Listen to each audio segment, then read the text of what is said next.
Oi, queridos. Tudo bem com vocês? Namastê. Passando aqui para fazer a previsão de sexta-feira, mas eu também vou abrir hoje, vou estrear um recurso que tem aqui no Instagram, de eu poder responder perguntas que eu tô fazendo no Stories. Então lá no Stories, que não é o ao vivo, vocês podem ir lá fazer uma pergunta para mim no Stories, tá? Que essa pergunta, eu vou responder as perguntas que são mais plurais. O que são perguntas plurais, gente? São perguntas que servem para todo mundo. Então, por exemplo, pergunta Sagitário combina com Virgem? Eu não posso responder, porque só vai servir para pouquíssimas pessoas, né? Então, ou seja, são as perguntas que têm a ver com a parte mais conceitual da astrologia. Exemplo, o que é signo ascendente, como funciona a coisa do inferno astral, o que significa Vênus no mapa astral. Então, coisas que essa informação vai servir para todo mundo que está assistindo, porque senão eu vou ficar fazendo ao vivo e falando só para pessoas específicas, né? Acaba ficando muito pessoal. Então, vamos lá, vamos ver as perguntas que tem, que as pessoas já fizeram. Que já tem várias, tá? Então já vou começar. A previsão de sexta eu vou fazer depois de responder as perguntas, tá?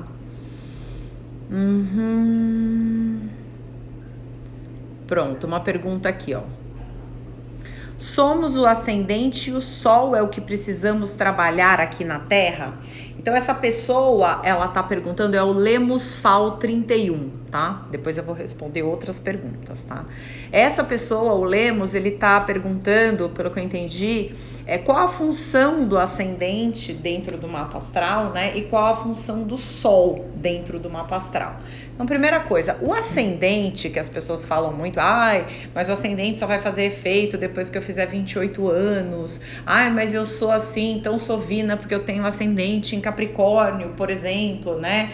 As pessoas têm algumas concepções do ascendente que são um pouco limitadas, digamos assim, né? O ascendente, na verdade, ele tem a ver com a primeira impressão que as pessoas têm de você, né? Como se fosse a porta de entrada de uma casa, né? Por isso que muitas vezes quando uma pessoa tem bloqueios no ascendente, né? Quando ela tem quadraturas, oposições do ascendente com algum astro, elas normalmente, às vezes, parecem ser pessoas um pouco mais antipáticas, né? São pessoas que normalmente elas não falaram nada, a pessoa já não tá indo com a cara dela, já tá julgando, já tá falando, eu acho que tal pessoa não é legal, que tal pessoa é metida, ou etc. Enfim, as pessoas acabam tendo julgamentos quando a pessoa tem problema com o ascendente. O sol, ele tem muito a ver com a personalidade, né? Com como você coloca a sua energia no mundo. Só que a personalidade não pode ser considerada só sob o ponto de vista do sol, né? Então a gente tem que enxergar sob outros aspectos também, tá? Essa questão do sol, porque a personalidade tem a ver também com os astros que podem estar posicionados na sua casa 1, né? Então, ou seja, às vezes na casa 1 a pessoa tem Marte, Júpiter, Plutão, se tem planeta retrógrado na casa 1, com todo o conjunto do mapa. Então vamos supor, por exemplo, a pessoa tem o sol em Peixes, mas o resto do mapa dela, ela tem 5 coisas em Áries. Ela vai ter uma personalidade mais de Peixes, que é o sol dela, ou de Áries? Muito provavelmente de Áries, né, vendo todo o contexto do mapa. Então, na verdade, não se dá, né, para generalizar a personalidade só pelo sol, tá? Deixa eu ver outra pergunta aqui, gente. Tem algumas perguntas que são do tipo que não dá para responder, tipo Virgem com Sagitário combina, Virgem combina, ou seja, são muito, digamos assim, só serve para pessoa. Vou colocar aqui uma que serve para todo mundo, tá? O que significa um planeta que faz quadratura? Eu tô repetindo porque depois eu vou postar no YouTube também, e no YouTube eu acho que não vão aparecer as perguntas, não sei, porque eu nunca gravei vídeo assim que eu vou respondendo perguntas, tá? Para vocês fazerem as perguntas é no Stories, tá? Que aí eu consigo postá-las aqui para todo mundo ver, não é aqui mesmo, tá? Tem que ir no Stories, aí no Stories tem a pergunta e vocês fazem lá no Stories, não no ao vivo. O que é um planeta que faz quadratura? Bom, primeiro, não é só planeta que faz quadratura, tá? Podem ser astros. Então, quando a gente está falando de Sol, estamos falando de uma estrela, e quando estamos falando da Lua também não estamos falando de um planeta, né? E sim de um satélite. Então, uma Lua, né? É uma outra característica. Então, quando você fala de quadratura, você não está falando só de planetas, você está falando de astros, porque a gente vai incluir Sol, que não é um planeta, e Lua, que também não é um planeta, tá?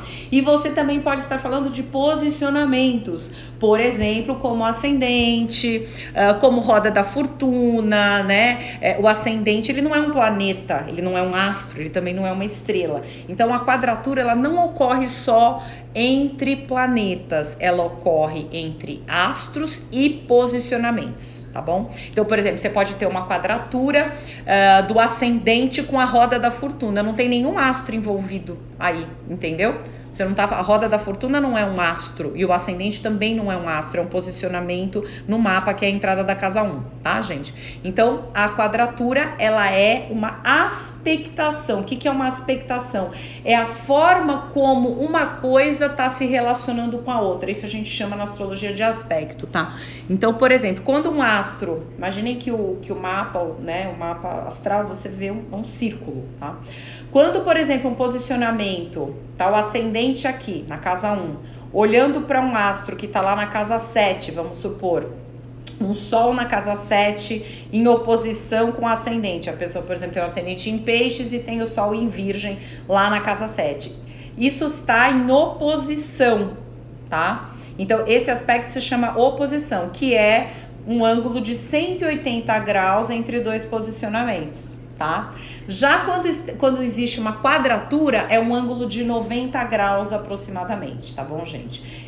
Isso é técnico. Agora, o que significa quadratura? No geral, é um bloqueio no mapa, tá? Quem falar que é bom ter um mapa com 10 quadraturas, então que peça isso numa próxima encarnação. Eu não acho bom, tá? Então, assim, é lógico, tem gente que tem mapas com várias quadraturas e a vida da pessoa tá ótima.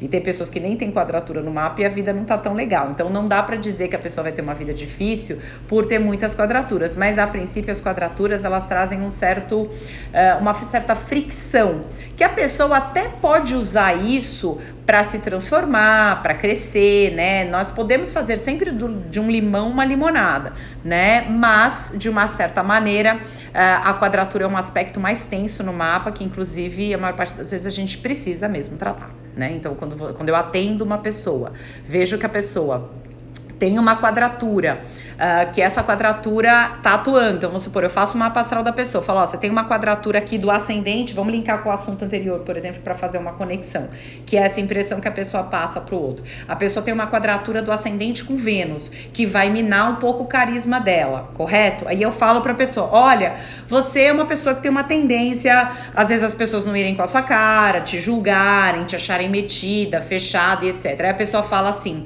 puxa, realmente isso sempre aconteceu na minha vida e continua acontecendo e eu trabalho com vendas. Não dá, né? Porque uma pessoa que trabalha com vendas, ela tem que ter um carisma logo de cara, né? Porque senão as pessoas vão julgá-la, né? Ela não vai conseguir vender, né? E vai dificultar as coisas para ela. E aí, o que a gente vai fazer? Tentar trabalhar com os florais astrológicos, tá? Vou passar para outra pergunta.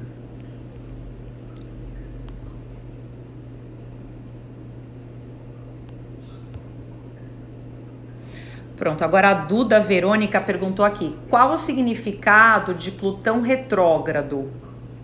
Beijos, Inter, te adoro, acho que me manda um beijo, é isso? Acho que ela escreveu isso, me mandou um beijo.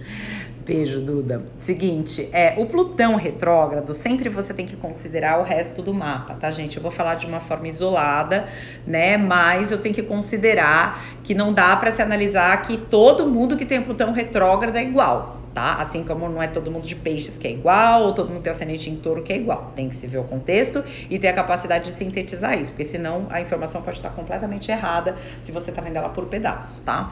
Então, pensando no Plutão retrógrado, no geral, a pessoa que tem o Plutão retrógrado pode acontecer 3 coisas que eu observo empiricamente em consultório.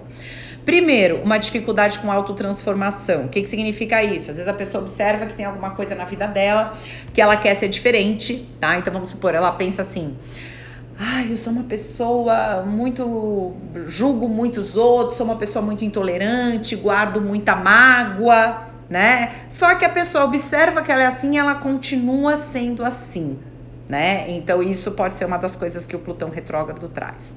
Uma outra coisa, às vezes, é uma dificuldade com disciplina, tá? E um outro fator que também pode ocorrer bastante é desconfiança, a pessoa fica um pouco desconfiada. Agora, tudo isso muda dependendo da casa onde o Plutão está, por isso que eu sempre falo, gente, tem que ver o mapa como um todo. Então vamos supor, se a pessoa tem um Plutão retrógrado na casa 5, que é a casa dos namoros, ela pode ter problemas na área amorosa. Porém, se ela só tem um Plutão retrógrado na casa 5 e tem o Vênus super bem aspectado, que é o astro do amor, casa 7 super bem aspectada, tem outros aspectos positivos de Plutão, sei lá, 3 trígonos, 2 sextis do Plutão, pronto, aquele Plutão retrógrado não tá já fazendo tanto efeito para ela. Por isso que eu falo, sempre tem que ver o todo, tá bom? Eu já vou fazer a previsão de sexta-feira, tá, gente? Eu vou responder só mais uma pergunta aqui. Então vamos lá, próxima pergunta.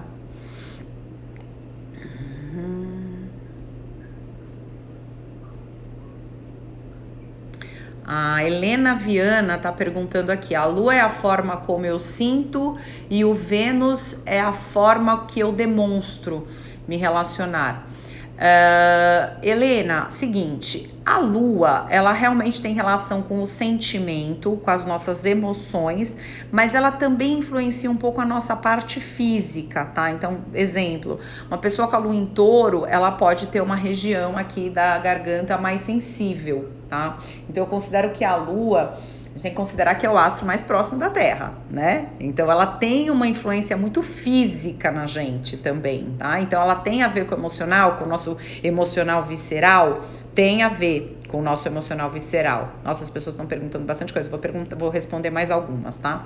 Mas ela não só tem a ver com o nosso emocional e com a forma como a gente sente. Pra mim, ela também tem a ver com a nossa intuição e tem a ver com o nosso corpo físico, tá? Principalmente dependendo do resto do mapa.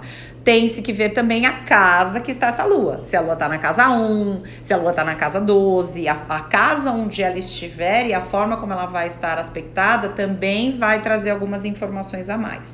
Tá bom? Vênus, a forma como eu demonstro. A forma como demonstra aí já tem a ver com várias coisas, né? Então tem a ver com o ascendente, por exemplo, que é a forma como você se coloca, tem a ver com a casa 1, então tem que ver o que tem lá dentro da casa 1, né? Pra ter a ver com a personalidade, pode ter muito a ver com o Sol também, Marte tem a ver com a energia que a gente se coloca. Então o Vênus, ao meu ver, ele tem muito mais a ver com a forma como a gente se relaciona, tá? Então a forma como a gente se relaciona com os outros, a forma como a gente ama, o que a gente espera muitas vezes de um relacionamento, né? Então, por exemplo, uma pessoa pode ser virgem com ascendente em virgem, ela vai ter uma forma de amar e vai ter um jeito de ser muito virginiano. Agora, se a pessoa é virgem e já tem um Vênus em Escorpião, um Vênus em Leão, isso muda, né? Já vai trazer uma intensidade maior, vai mudar toda a característica de virgem. Então, o Vênus, ele tem muito a ver com a forma como a pessoa vai amar, como ela vai manifestar esse amor dela dentro dos relacionamentos. Lógico que também vem do posicionamento de Vênus, tá? Deixa eu ver outra pergunta aqui.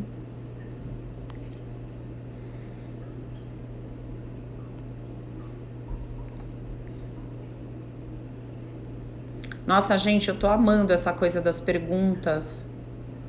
Isso é muito legal. Muito legal. Veloso Marta tá perguntando se eu continuo com a promoção de 4 técnicas. Sim, continuo. É só pedir pelo meu site, que é o paulapires.com.br, ou pelo meu e-mail pessoal, que é paulapires@paulapires.com.br. Continuo com a promoção de 4 técnicas por 296, com mapa astral, terapia floral, coaching e reeducação. Vamos passar para outra pergunta. Taurinos são vingativos, tem umas perguntas que são bem pessoais, gente, essas eu não tenho como. Aqui o Thiago tá perguntando. Florais, há vários sistemas, os astrológicos é um outro sistema? Sim, gente, o floral astrológico que eu particularmente trabalho é o floral do Joel Aleixo, tá? Que é a escola que eu me formei em astrologia alquímica, tá? Embora o meu conhecimento de astrologia não seja só advindo da escola de alquimia, tá? Eu aprendi, como pra quem já conhece, já viu meus vídeos, eu estudo astrologia desde os 7 anos, eu sou louca por astrologia.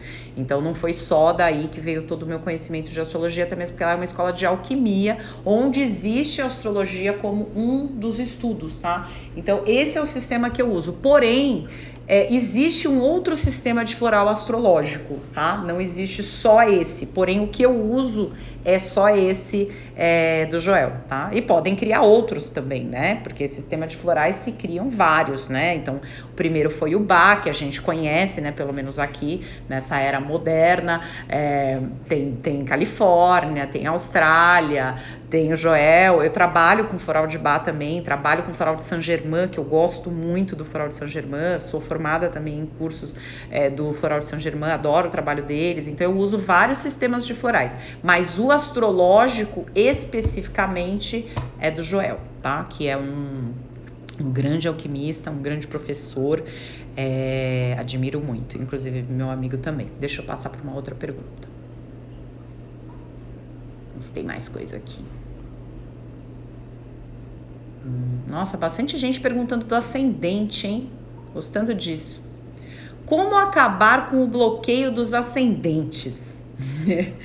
Aliás, a pessoa até escreveu dos ascendentes, né? Primeiro, tem que ver se esse bloqueio tá atuando, gente. Não adianta pegar o mapa. Tem gente que chega pra mim no desespero, fala: nossa, meu mapa é terrível, porque eu tenho certeza que o meu mapa tá horrível, tá tudo complicado na área amorosa. Às vezes não tá. Eu sou bem sincera, eu falo: olha, sinto muito, tô vendo seu mapa aqui, não tem bloqueio nenhum. Na área amorosa, a pessoa fala: mas como é que você vai tratar se não tem nada? Eu falei: sinto muito, pelo mapa eu não tenho o que fazer. Eu sou bem sincera. Ao mesmo tempo que tem gente que chega e a pessoa tem 8 bloqueios na área amorosa, tem 500 mil problemas na casa 5, problema na casa 7, problema com Vênus, e aí a gente tem que falar a verdade. Ó, o mapa tem muitos problemas nessa área, a pessoa confirma, tem, aí a gente vai tratar. Então, o que eu tô querendo dizer, Vitor? Aí é Vitória Nagai, né? Que você olhando assim, vem tudo colado, é Vitória Nagai. Ou Najai, né? Não sei se eu tô falando correto, Vitória. Como acabar com o bloqueio dos ascendentes? Primeiro, vê se tem o bloqueio. Segundo, vê se o bloqueio tá atuando. Você não trata tudo que é bloqueio, porque às vezes uma coisa que é negativa no mapa, aparentemente, ou seja, um aspecto tenso, que a gente chama na astrologia, quadratura, oposição, às vezes aquilo não está atuando negativamente. Aquilo pode estar... Aquilo, inclusive, pode ser uma coisa que até ajuda a pessoa. Então, aspectos que aparentemente são tensos, tem gente perguntando onde faz a pergunta. Se faz a pergunta no Stories, tá, gente? Vocês vão lá no Stories e colocam a pergunta, tá? Aí aparece aqui pra mim e eu consigo fixar a pergunta e responder pra vocês, através da pergunta que vocês fazem lá no Stories. Lembrando que eu tô respondendo perguntas que são perguntas que servem pra todo mundo, não tô respondendo perguntas específicas, porque tem gente que tá perguntando assim, qual é o meu mapa, nasci no dia tal? Eu não posso fazer um ao vivo, infelizmente, falando disso, porque ninguém vai querer assistir, vai ser só a pessoa que tem interesse nesse tema, não dá, né? Então tem que ser uma coisa um pouquinho mais democrática. Então, como acabar com o bloqueio dos ascendentes? Primeiro, ver se o bloqueio existe. Se existe, perguntar se está atuando. Está atuando? Tentar trabalhar. Lembrando que isso nunca vai mudar o mapa, tá, gente? O mapa astral não muda, né? O mapa astral, o mapa natal. Existe a progressão, o mapa progredido, que é uma outra coisa, que é uma outra técnica, né, de se interpretar o mapa, mas o mapa astral em si, ele não vai mudar, a não ser que você nasça de novo, tá? Deixa eu ver uma outra aqui. Nossa, as pessoas perguntaram bastante coisa. E olha que eu postei a pergunta tem uns 20, 30 minutos. Aí, ó, tem perguntas. Gêmeos com peixes, o que me diz? Vênus retrógrada. Tá. Eu já falei do Plutão retrógrado. Aquilo que eu falei do Plutão retrógrado serve para Vênus. Depende do posicionamento, depende da casa e depende se não tem coisas que estão aliviando esse retrógrado. Mas, a princípio, é Thaís Stephanie que perguntou, né? O que é a Vênus retrógrado. No próprio signo fica muito específica, tá, Thaís? Então, e fora que não vai fazer tanta diferença só o signo onde está a Vênus. Você tem que ver todo o contexto. Então, se a Vênus está retrógrado, se o planeta, né, Vênus está retrógrado, o que ocorre?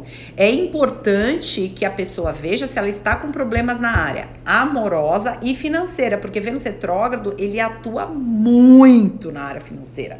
Então, às vezes as pessoas pensam que, Vênus retrógrado, pronto, tô cheio de bloqueio na área amorosa. Nem sempre é a área amorosa, Vênus, tá, gente? Às vezes até tem pessoas que têm Vênus retrógrado e que tá incomodando mais na área material. Vênus é um astro que ele consegue pegar essas duas áreas juntas, normalmente. Principalmente se estiver numa casa 2. Aí vai pegar mais ainda na área material. Agora, uma pessoa pode ter Vênus retrógrado na casa 2 e não ter problema na área material? Pode, gente. Aquilo pode ser só como se fosse uma cicatriz, uma coisa que ela veio de outra vida, de alguma coisa que ela viveu, que de repente ela já aprendeu, aquilo é uma parte sensível para ela, mas que ela entende aquilo, que ela entende aquela missão, que ela lida bem com aquilo. Por isso que sempre você tem que analisar cada mapa um a um, tá? Adorei essa coisa de perguntas. Eu acho que eu vou começar a fazer isso agora, gente. Eu vou começar a fazer o ao vivo com a previsão e abrindo para perguntas. Aí eu coloco no Stories antes, vocês fazem as perguntas. Lembrem-se sempre de fazer perguntas democráticas, ou seja, que sirvam para as outras pessoas que vão assistir esse vídeo e não só perguntas específicas do seu mapa ou da combinação do seu mapa com o do seu namorado ou marido e etc, tá? Sexta-feira é o dia mais tenso para brigas, tá? Então é um dia que se deve evitar, principalmente nos relacionamentos amorosos, cobranças nas relações. Evitar ficar cobrando muito, evitar querer que o outro seja exatamente como você quer, porque o outro não falou a frase que eu queria, porque o outro se comportou exatamente como eu queria, porque amanhã tem aquela tendência a ficar meio de mimimi, inventando cobrança. Por outro lado, é um dia muito bom para escrever textos. Por exemplo, eu tenho alguns textos para escrever, alguns não, vários, né? Aliás, como sempre, né? Como boa virginiana e produtora de conteúdo com blog, com YouTube, eu sempre tenho muita coisa para escrever e para editar. E eu vou deixar para fazer isso amanhã. Hoje eu tô cuidando de outras coisas aqui, de pesquisas e etc. Mas é um dia bom. Se você tem alguma coisa para escrever de texto, formular algum texto, é um dia incrível para isso, tá bom? Fiquem com Deus. Namastê.